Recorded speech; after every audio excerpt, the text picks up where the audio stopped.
ইফতারের জন্য পেঁয়াজও ভাজা হচ্ছে।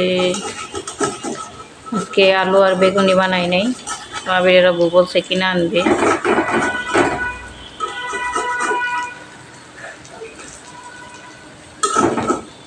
লেগে গেছে কড়াইটায়, ঘুরাই ঘুরাই দিতে হবে।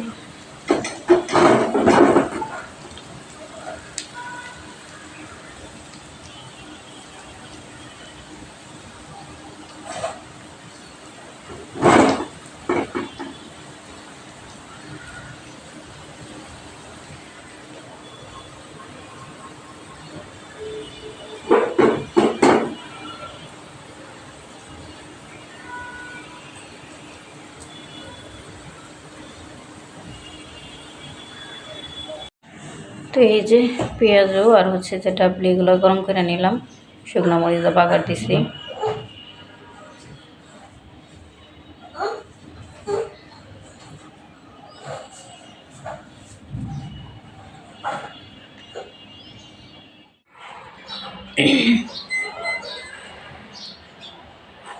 তো এই যে আমাদের মোটামুটি ইফতার আয়োজন।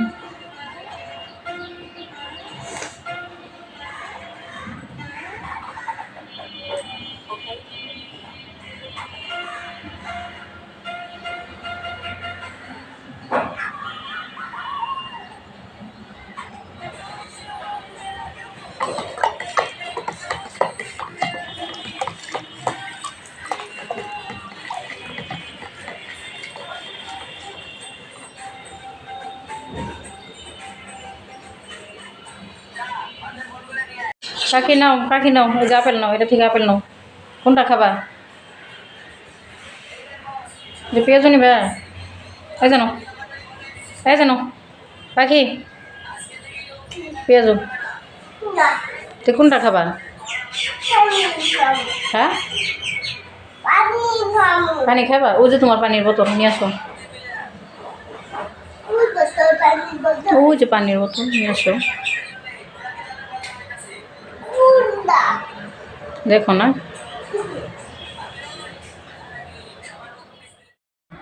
আসসালামু আলাইকুম, সবাই কেমন আছেন? আশা করছি সবাই ভালো আছেন। তো আমরাও আলহামদুলিল্লাহ অনেক ভালো। যেমন আজকে সারাদিন রোজা রাখার পরে এখন আমরা ইফতার খাইতে বসছি। তো ইফতারে মোটামুটি আপনাদের ভাইয়া যাই আনছে, তাই আমি সুন্দর করে সাজাই নিয়েছিলাম। তো ইফতারের মধ্যে হালকা একটু ফল ছিল, মালটা, নেশপাতি, সাথে ছিল খেজুর, তারপরে শসা, আর তো মুড়ি মাখা অবশ্যই আমাদের বাসায় চলবেই। তো এই বছর আর কি আপনাদের ভাইয়া বলতেছে যে মুড়ি মাখাটা সে খাবে না। তো তার নাকি একটু আনিজি মনে হইতেছে, সে বারে বারে বলছে যে আমি কিন্তু এবার মুড়ি খাবো না। তো যাই হোক, প্রথম রোজা যেহেতু, আর মুড়ি না হলে মনে হয় না যে আমরা ইফতার করতেছি। পাশে যত হাজার খাবারই থাক না কেন মজার মজার, কিন্তু আমার কাছে মুড়ি মাখাটা না হলে মনে হয় না যেন আর কি ইফতার পরিপূর্ণ হলো। তো এই কারণে আজকে যেহেতু প্রথম এই ইফতার, তো এই কারণে মুড়ি মাখাটা করলাম। তো আপনাদের ভাইয়া বলতেছে যে আর মুড়ি মাখা খাবো না, আমি খাইতে পারি না। তো বললাম তোমার যেটা মনে চাই সেটাই খাইও, ফল টল। তো আজকে যেহেতু প্রথম ইফতার, এই কারণে হচ্ছে আমি মুড়ি মাখাটা করছি। আর আপনাদের ভাইয়া যে যাই বলুক না কেন, দেখা যায় মুড়ি মাখাটা আমার চলবেই। মুড়ি মাখাটা না হলে মনে হয় না যে আমি ইফতার করছি। তো আপনাদের ভাইয়া বলতেছে যে আর কি এক এক দিন এক একটা আইটেম করলে ভালো হয়, প্রতিদিন মুড়ি মাখাটা খাইলে হচ্ছে আপনাদের ভাইয়ার হচ্ছে গ্যাসের সমস্যা। তো ওনার প্রচুর পরিমাণে গ্যাস, এই কারণে মুড়ি মাখাটা উনি খাইতে চাইতেছে না।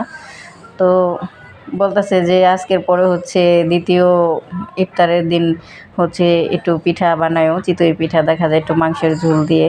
তো এটা বলতেছে, বললাম যে ওটা তুমি খাইলে পরে ওটা করা যাবে না, সমস্যা নেই, আজকে যেহেতু প্রথম রোজা আর প্রথম রোজার হচ্ছে প্রথম ইফতার।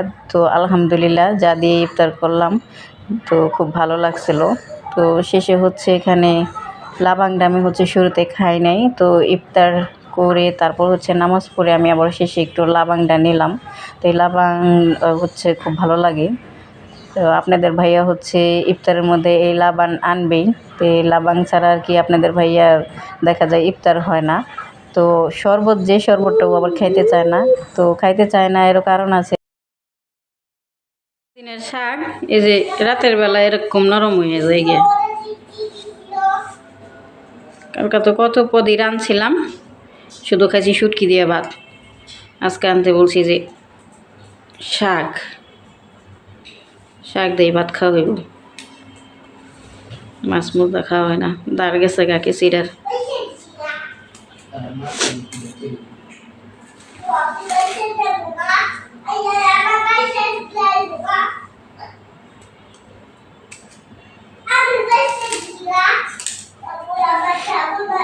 ভিতরটা একটু টাটকা আছে, নরমই শাকটি বাইসা নেই। আজকে রান্না করবো চিংড়ি মাছ, লাল শাক আর হচ্ছে মিনি মাছ।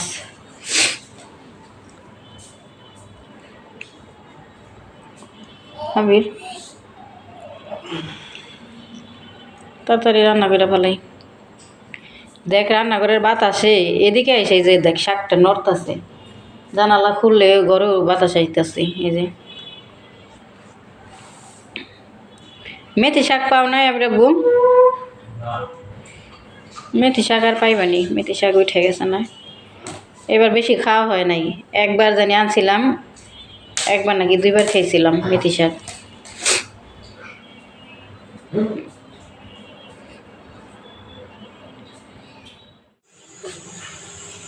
তো রান্না বাড়া হয়ে গেছে আজকের জন্য। লাল শাক,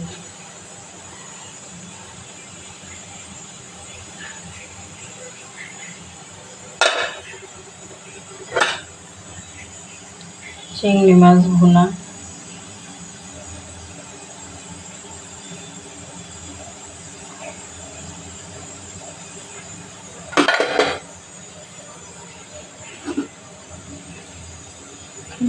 দুধ,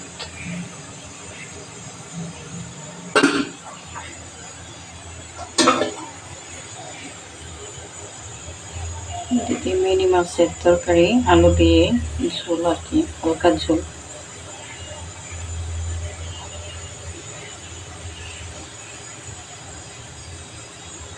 কালকে মুরগির মাংস রান্না করছিলাম, তাহলে আর হচ্ছে কি জানি রান্না করলাম, মাগুর মাছ। মাগুর মাছ তো আমি খাই নাই, তো শুটকি রান্না করছিলাম, শুধু শুটকি দিয়ে খাওয়া হয়েছিল। আর আলু ভর্তা ছিল আগের, সে আলু ভর্তা দিয়ে নিয়েছিলাম। তো কালকে একদমই ভাত খেতে পারি নাই। তো আজকে চিংড়ি মাছটা দেখে আমার খুব ইয়াম্মি মনে হচ্ছে, চিংড়ি মাছটা দিয়ে কটা ভাত খাওয়া যাবে মনে হয়। পানি খাবা? আচ্ছা, এদিকে আবার ভাত বসাই দিচ্ছে, দেই বাবা। খাইছো ওইটা? খাইছো? আচ্ছা খাও।